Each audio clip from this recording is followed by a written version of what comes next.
Je fais cette vidéo spécifiquement pour les femmes en périménopause, ménopause, post-ménopause.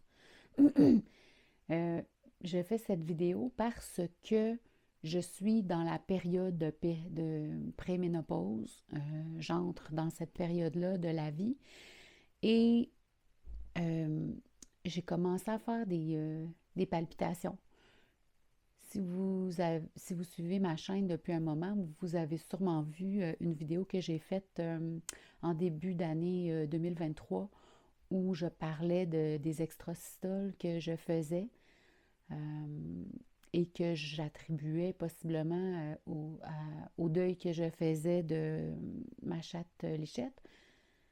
Et ça s'était calmé par la suite. J'ai commencé à prendre des plantes médicinales, agripaume, aubépine, mélisse, et ça s'était estompé. Et puis, euh, j'ai cessé le traitement, puis ça allait, ouais, c'est ça, ça allait vraiment mieux. J'ai cessé le traitement il y a quelques mois pour entamer un traitement différent pour mon estomac. Si vous avez vu mes dernières vidéos, vous savez que j'essaie de traiter des reflux gastriques qui, en passant, sont beaucoup moins fréquents qu'avant. Euh, c'est vraiment plus facile à gérer maintenant. Alors, tant mieux pour ça. Mais dernièrement, j'ai recommencé à faire des extrasystoles et des palpitations, mais de façon très intense et très paniquante. Euh, donc, j'ai recommencé à reprendre l'aubépine, la grippome et la mélisse. La mélisse, je ne l'ai jamais vraiment laissée parce que c'est tellement apaisant comme plante que je l'utilise régulièrement. L'aubépine, ça prend quelques mois, quelques semaines avant de commencer à faire effet. Donc, tu sais, j'ai commencé il y a une semaine à raison de 4 fois par jour, un millilitre ou 1,5 millilitre 4 fois par jour. Et là, la nuit, des fois, c'est vraiment terrible, là, les palpitations cardiaques. J'entends battre mon cœur. Tu sais, je l'entends battre pas dans ma tête, je l'entends. Tu sais, mon cœur, il est là, il bat, puis je l'entends. Alors, c'est assez spécial comme symptôme. Et aussi des extrasystoles, un rythme cardiaque irrégulier et un rythme cardiaque plus élevé que normal. Et il y a quelques semaines, j'ai eu un épisode très intense de palpitation qui a commencé dans la nuit à 2 heures du matin, qui s'est prolongé jusqu'à midi le lendemain, tant et tellement que je suis allée à l'urgence parce que je trouvais que ça que c'était pas normal, que les symptômes, ça m'inquiétait parce que je comprenais pas ce qui m'arrivait. J'étais pas anxieuse, je n'étais pas angoissée et cette palpitation-là ne faisait pas de sens pour moi. Donc, je suis arrivée à l'hôpital, évidemment, on m'a fait des tests, un électrocardiogramme et tout. Et le médecin m'a dit que c'était de l'anxiété. Et je lui ai demandé, est-ce que ça pourrait être lié? Est-ce que mes palpitations pourraient être liées à la préménopause? Il m'a dit non. Il m'a dit l'anxiété peut être liée à la préménopause et ça peut créer des palpitations, mais c'est pas lié aux hormones. Et depuis quelques jours, je regarde sur différents blogs de femmes qui vivent la même chose que moi, des symptômes similaires. Et j'ai aussi consulté le contenu de médecins spécialistes en hormonothérapie et en hormones. Et c'est un fait connu dans ce petit milieu que les extrasystoles, les palpitations et changements hormonaux sont liés. Pourquoi est-ce que pourquoi est-ce que c'est pas un fait connu au sein de, de la communauté médicale? Pourquoi est-ce que le médecin que j'ai consulté m'a dit que ce n'était pas lié, que c'était lié à l'anxiété. Il m'a suggéré de consulter un psychologue. C'est parce que ça n'a pas rapport, là. C'est pas dans ma tête le problème, c'est dans mon corps. Alors, si les palpitations et les extrasystoles sont liées aux changements hormonaux, pourquoi c'est pas connu? Pourquoi est-ce que c'est si mystérieux? Pourquoi est-ce que mon médecin n'est pas au courant? Pourquoi est-il incapable de m'aider là-dedans? Heureusement que j'ai une connaissance de plantes, puis que je peux m'aider d'une certaine façon à passer au travers de cette période-là.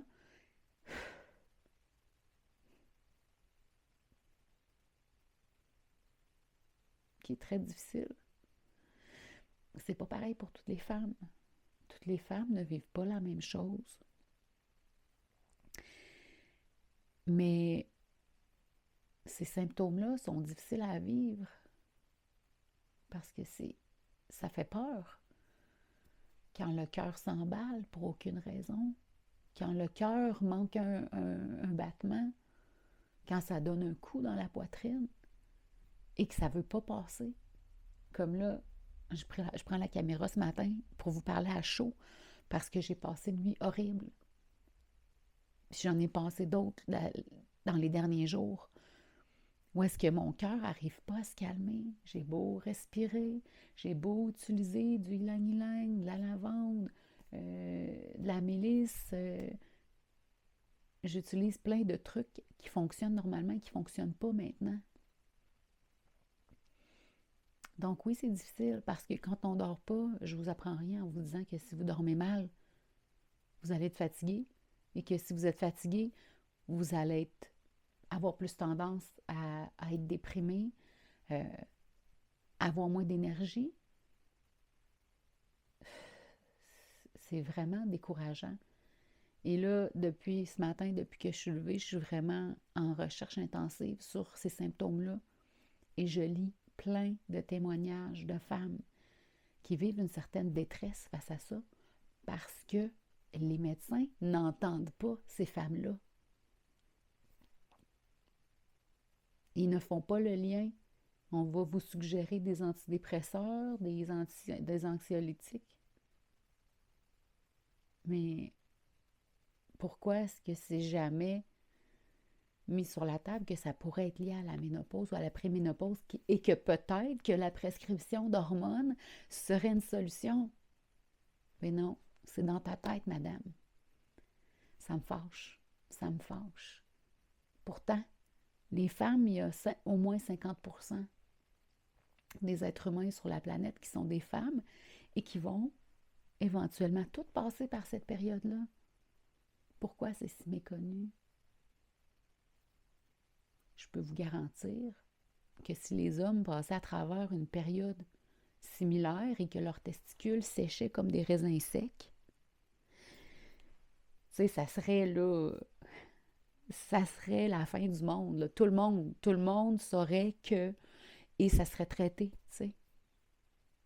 Pourquoi est-ce que ce sujet est si mal connu, méconnu et maltraité? Pourquoi? Pourtant, 100% des femmes qui atteignent l'âge de la préménopause, la ménopause et périménopause vivent des symptômes comme ça. Pourquoi c'est si méconnu? Ouais. Heureusement que j'ai la possibilité d'aller fouiller sur des blogs et sur des sites pour me renseigner là-dessus. Parce que force est d'admettre que c'est certainement pas mon médecin qui va me dire que ça peut être lié aux hormones et aux changements hormonaux. C'est, c'est déplorable. C'est déplorable et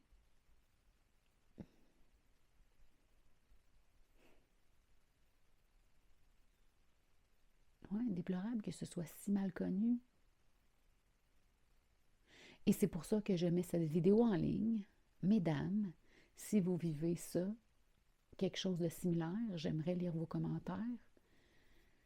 Si vous avez un médecin qui vous a entendu et qui vous a suggéré l'hormonothérapie pour essayer d'alléger vos symptômes, j'aimerais ça vous entendre aussi. Oh, j'ai une assistante. Mon assistante, là, fais attention pour pas mettre ma caméra par terre, là. Non, touche pas. Hey! Petite tannante. T'es-tu une tannante, toi? Oui, t'es une tannante. Bon, alors c'est le signe que je dois mettre fin à cette vidéo, mais juste encore une fois, je vais la prendre dans mes mains parce que sinon, mesdames, si vous avez vécu, si vous vivez quelque chose de similaire, j'aimerais vraiment ça que cette vidéo-là euh, rejoigne les femmes qui sont concernées par ça. J'aimerais qu'on en parle, j'aimerais avoir votre retour, j'aimerais vraiment vous entendre là-dessus. Donc, bon, je peux remettre ma caméra, la petite chatte est descendue. Alors, ouais, gênez-vous surtout pas pour écrire et pour me donner me raconter votre histoire. Ça me ferait vraiment plaisir de lire. Je pense qu'en parlant, on peut se rassurer mutuellement. On peut trouver peut-être des solutions, des façons de faire qui peuvent être aidantes. Alors, ben c'est ça. Je vous remercie d'avoir pris le temps d'écouter cette vidéo et j'ai très hâte de vous lire. N'hésitez pas à m'écrire dans les commentaires. Puis je vous souhaite une belle journée. Puis je vous souhaite la santé puis un rythme cardiaque régulier. À la prochaine.